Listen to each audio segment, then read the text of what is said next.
Nah di sini kebetulan ada Kapolres nih, masya Allah. Dari awal ikut ngaji, bagus gak? Bagus gak? Nah saya mau titip Pak, tolong Pak, kalau ada fitnah nasab Pak Alwi, tangkap aja Pak, tangkap. Pokoknya kalau ditangkap, betul. Takbir. Wah, gagah teman ini Rizik Syihab. Sesumbar di depan polisi, minta para pembegal nasab, kayak Imad dan kawan-kawan, katanya ditangkap. Yang pembegal nasab itu siapa? Ente atau Kiai Imad? Orang itu sekarang udah tahu kok, umat Islam mayoritas di Indonesia bahkan dunia tahu kok siapa yang sesungguhnya pembegal nasab. Ngomong di depan polisi lagi. Kapolres, katanya Kapolres. Coba kita dengarkan dulu sama-sama nih. Kang Rizik. Habib Rizik Syihab menyatakan kepada Pak Kapolres waktu itu, ada Kapolres soalnya. Ya, kalau Pak Kapolres hadir di sana, Pak, bukan berarti dia sepakat, tapi sebagai aparat negara itu netral.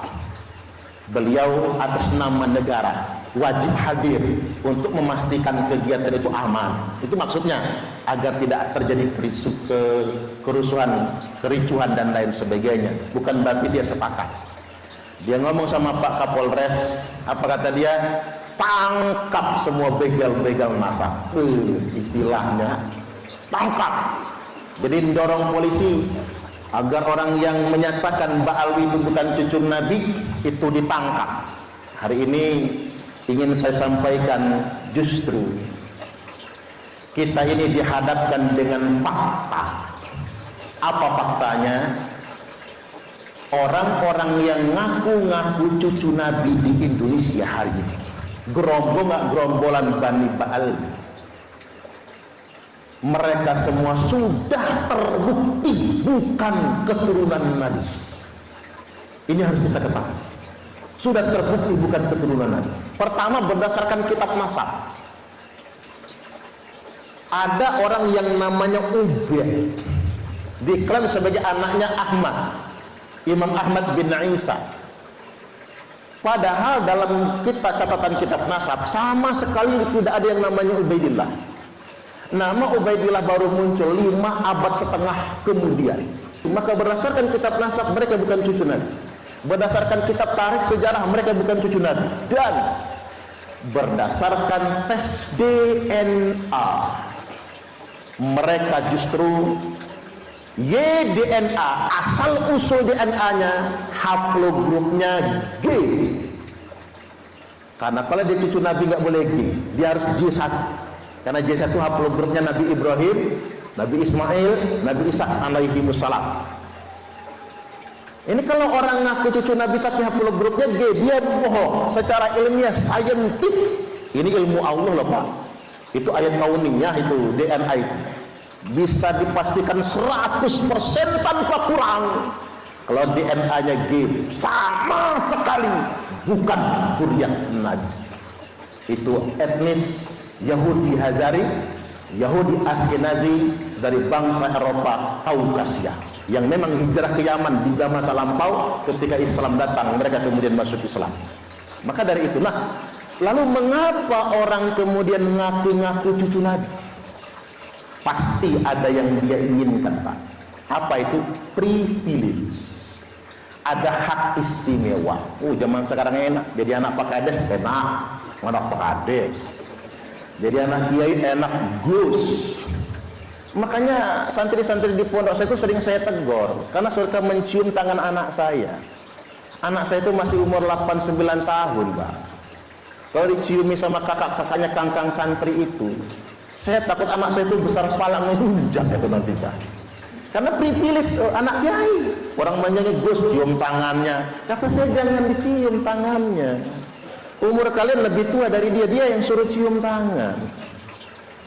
Jadi anak wali kota enak sekarang, jadi anak bupati enak, jadi gubernur enak, anak presiden Pak enak, bahkan bisa jadi wakil presiden, kan begitu. Privilege. Nah ini orang nggak tanggung-tanggung, bukan ngaku anak presiden, bukan ngaku anak gubernur, ngaku cucu Nabi. cucu Nabi, Pak, kita mah takut kualat itu kalau ngaku cucu Nabi. Nah, saya ingin sampaikan, sudah ada hadisnya dari Nabi. Tsumma fitnatus sarra, hati-hati kata Nabi, nanti akan muncul fitnah sarra, fitnah di zaman kemerdekaan, fitnah di zaman kebebasan saat kalian sedang membangun. Muncul fitnah dahuluha min tahti qodama rajulin min ahli baiti, akan keluar dari bawah dua telapak kaki laki-laki yang ngaku-ngaku anak putuku. Itu dawuh Kanjeng Nabi loh, Pak. Yaz'umu annahu minni, dia ngaku-ngaku anak cucuku, dia ngaku-ngaku keturunanku. Walaysa minni, padahal dia bukan anak putuku. Wa innama awliya'iyal muttaqun, karena sebenarnya yang pantas semata-mata mengaku anak cucuku, wali-waliku, hanyalah orang-orang yang bertakwa, bukan orang-orang yang takabur menyombongkan diri. Maka mengapa orang kemudian mengaku cucu Nabi? Karena dengan pengakuan tersebut dia bisa mengeksploitasi umat. Coba betapa banyak orang yang dimanfaatkan, dijawiri, Pak, dimintain duit, diancam-ancam kualat kalau nggak ngasih, kan begitu. Gara-gara dia ngaku cucu Nabi, dia banyak mendapatkan hak istimewa. Itu yang diinginkan. Maka saya menyarankan kepada pemerintah, difatwakan dulu oleh Majelis Ulama Indonesia, siapapun yang ngaku-ngaku cucu Nabi tapi tidak bisa membuktikan, harus difatwakan termasuk penodaan agama. Dan saya mendorong kepada pemerintah, siapapun yang ngaku-ngaku cucu Nabi tetapi dia tidak bisa membuktikan, maka sebaiknya dipidanakan. Setuju nggak kira-kira? Dengar itu, nyuruh-nyuruh aparat polisi nangkep kami, awas berbalik, awas berbalik. Habib Rizik kemudian mengatakan sama Bahar Smith, keturunan Wali Songo terputus 5 abad lebih lamanya, mereka sendiri yang balik terputus 5 abad lebih, Pak. Mereka mengatakan, kata dia apa? Tes DNA, buktikan dengan tes DNA. Nanti kalau tes DNA, kata Habib Rizik ini, DNA dia kemana, DNA Nabi kemana. Sekarang kata-katanya berbalik. Monggo kersane Habib Rizik jenengan yang tes DNA untuk membuktikan kalau jenengan betul-betul tes DNA-nya J1 terbukti cucu Nabi, kami semua sebagai umat Nabi akan hormat kepada siapapun zuriat Nabi.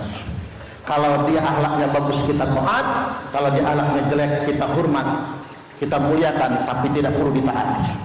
Jadi jangan sampai hanya ngaku cucu Nabi tapi tidak berani tes DNA, tidak berani membuktikan, ujung-ujungnya hanya mengeksploitasi umat Nabi. Oke. Mantap tuh. Saya sodorkan ulasan dari Kiai Suparman.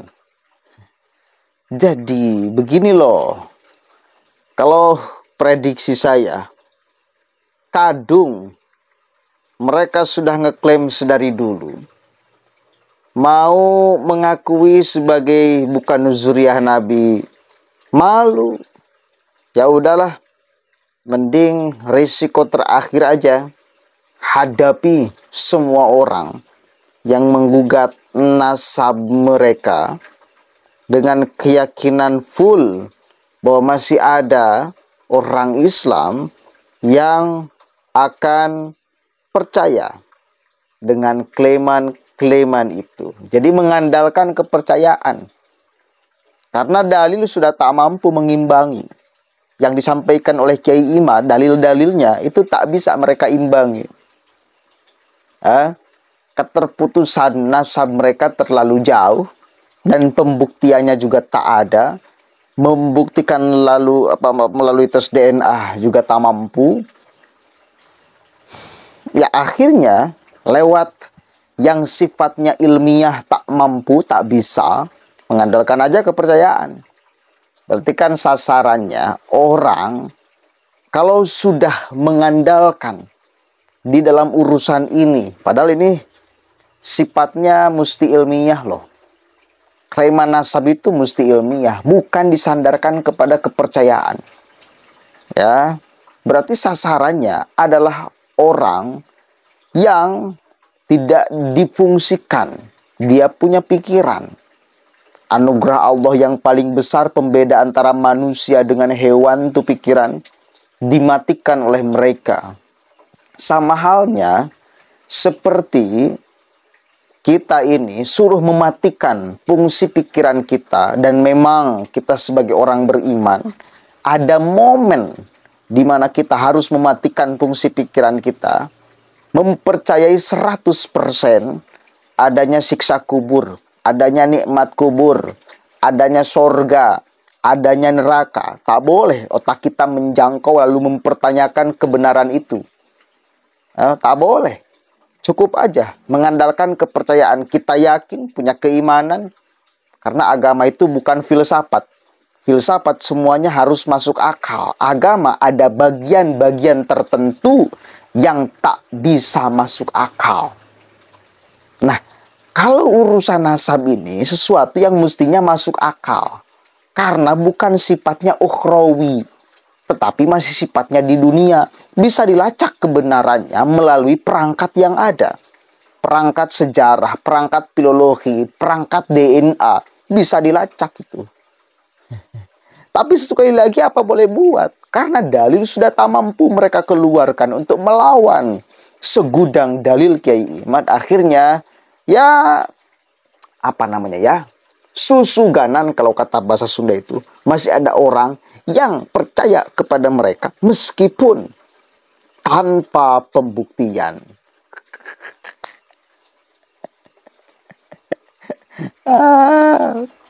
Kacau atau tidak, saudara? Kacau atau tidak? Takbir. Assalamualaikum warahmatullahi wabarakatuh.